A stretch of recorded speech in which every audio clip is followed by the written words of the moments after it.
02 to 07. And so for me, this is more like going back to the way, you know, life normally is rather than what life is like in VC.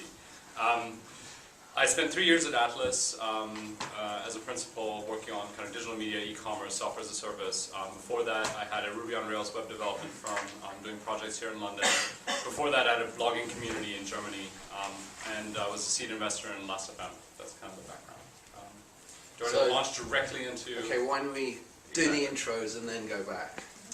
So I was at Excel for about 3 years. And before that, I was mainly in Silicon Valley, working at a bunch of startups, and then working at eBay, so in operations, mostly in product management, for about 5 years before I did the VC part. So I was also exposed a lot to operations and what it is like to be in a startup and in small teams and running that kind of environment. So that's it. So I think interestingly, all three of us, I guess, have well, I say flitted. I'll say ponderously considered both sides of the table, because I spent 3 years sharing an office with Saul at Index, and prior to that was also at a startup for 4 and a bit years, and then briefly before that spent some time with Apex Partners, which at that stage was doing early stage VC stuff. So again, both sides of the table, it's a lot of fun. So Greg, given that you shared an office with me for 3 years, I think you should probably start whether you learned anything as part of being an investor that has influenced, you know, your startup now, and maybe just talk, if you guys want, because I know you're at various stages of your startups, about what your startup is and what it does. So I'll start there. I'll get my little pitch in. It's a company called One Fine Stay, which is a hybrid between a boutique hotel and a holiday letting agency. The idea is we take distinctive private homes in great parts of central London and we make them available to guests into town for short periods. And for owners of those properties, it's a fantastic, you know, way to earn a bit of extra income when you're out of town, especially if you travel a lot for work or for pleasure.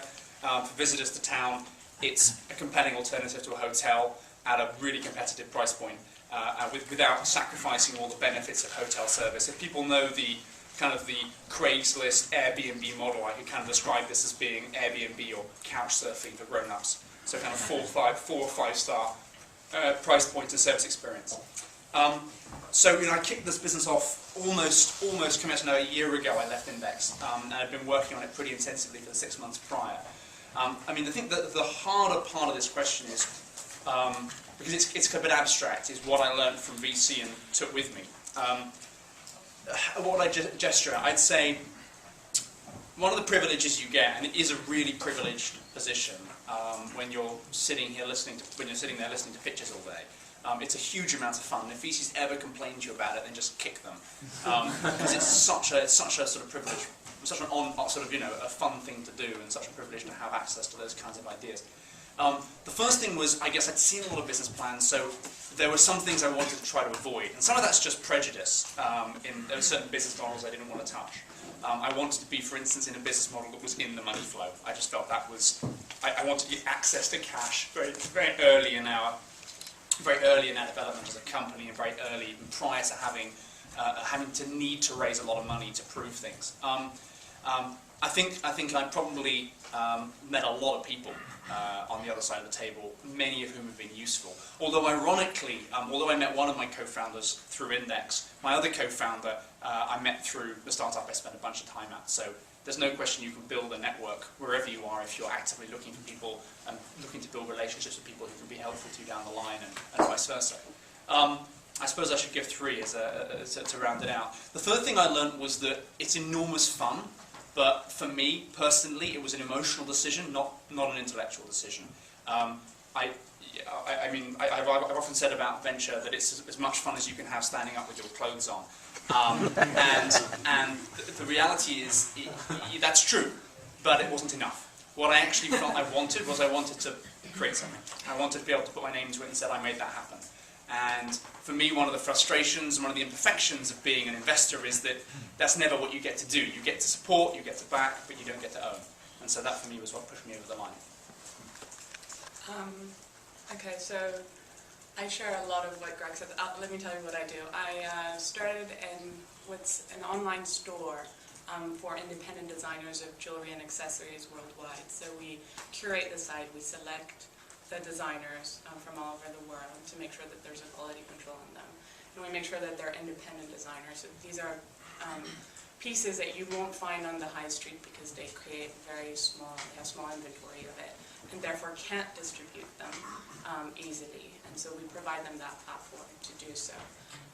I can go into the details of the business model, but one of the reasons I decided to do this, the way we're doing it, is because it's a marketplace model where it's far more scalable than owning the inventory and having to buy the inventory up front, which is one of the things that became very obvious to me as I was in VC and I looked at their different business models, very similar to what Greg said, something where you can actually get access to cash quite quickly made sense. I also came from a background where I was at eBay for about 4 years doing product management there, so I understood the beauty of such a model. What else did it's very hard, to be fair, to dissociate what you learn from VC and what comes before and what comes after. So the headline writers. The headlines. It's one of the things that Greg, I don't think, mentioned is you realize how much perseverance is important. So the teams that actually succeed are the teams that, even though they may fail 2, 3, 4, 5 times, still manage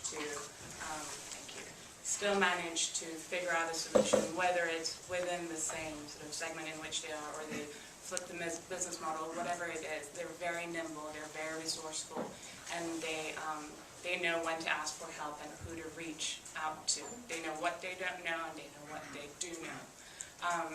And that was very interesting and important for me and encouraging for me to see when I was in VC, is the difference between those teams and the people on those teams and their attitude and how much that affected their success. And at the same time, the importance of the VC that they were sitting across from. So if that VC is not able to understand that you will not succeed from the very first day, week, year, and you have a partnership with them, then you're probably going to fail. Because if they own a lot of your business or they have certain rights, then they're guiding a lot more of the game than you are. And that becomes a problem. So aligning, again, what you want to do, your vision, your way of doing business with the VC that you choose to go with is extremely important. And that VC, or investor or angel, whoever it is, will definitely help you or be a disadvantage in your success. That I would probably say is what became very obvious to me. What was the website called? Oh, sorry, Politica. I had to see my pitch. That's great. It's BOTICCA. Thank God. .com. Go and buy it. So, what did I do after I left VC? I invested in a VC startup. So, full disclosure on that. I'm working on a social media people search engine and directory. So for the last couple months, we've been quietly aggregating all of your identities online. I'm not kidding.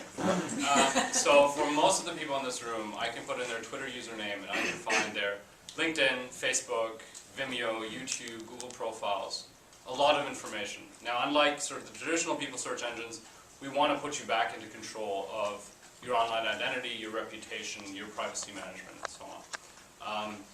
There is absolutely no business model on the back of that I can disclose right now. You know?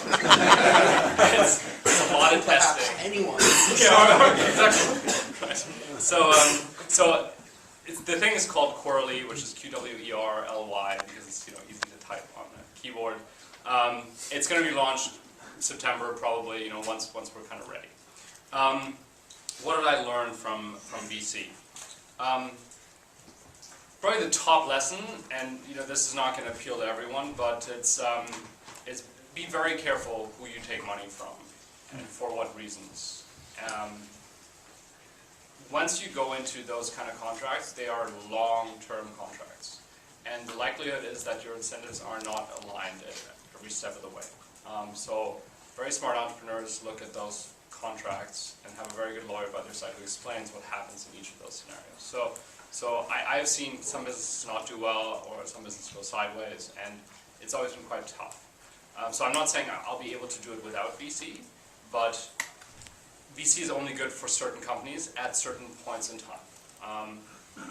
Then the other lesson probably for me is kind of a focus on unit economics, which is something that as an entrepreneur I wasn't as conscious of going into a business. But kind of if you look at a new business, what are the usual customer acquisition costs in that vertical? How do they acquire business? How do they acquire business? What do they pay for those customers? And what are the conversion rates through the funnel? How long do those people stay around? What's the churn rate? And so, like focusing on those metrics, I think that's really what kind of VC instilled in me. And then finally, I think one of the most valuable lessons is as Greg said, it's a wonderful job to have, right? Because you're like those two old guys at the Muppet Show. Every time someone comes in, you can be like, yeah, that was crap, yeah. Right? Because you don't need to do anything, right? Because you have the money and the management fees are pouring in, so it can be extremely comfortable. But at the same time, 50% of that industry is dying, so there's a reason for that. So I think a wonderful thing about VC is because you're always the pretty girl, you're always being pitched to, everyone's always interested in you. You have time to sit in front of someone and evaluate them and really think about, the way they frame their thoughts, the way they kind of, talk about their business. What does that say about them as a person? Are they a hard worker? Are they very smart? And there's a lot of things kind of like, I almost thought that the best training for VC was a psychologist, because it's all about judging people. And I think from a perspective of an entrepreneur, deciding who you work with and whom to hire and so on. Like, it is so much about judging people and seeing whether they turn out and kind of being able to adjust that over time. So I think those are kind of great. So I guess sort of the next question, and I'll turn this out over to the floor pretty soon, because I think I want to give you guys the opportunity to ask as many questions of these guys as possible.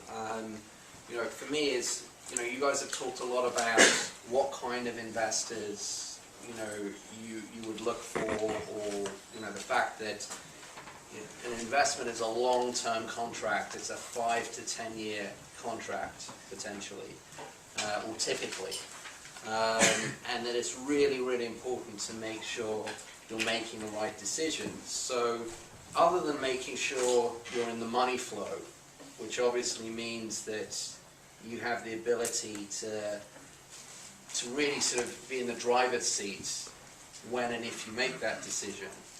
What other advice do you guys have for thinking about,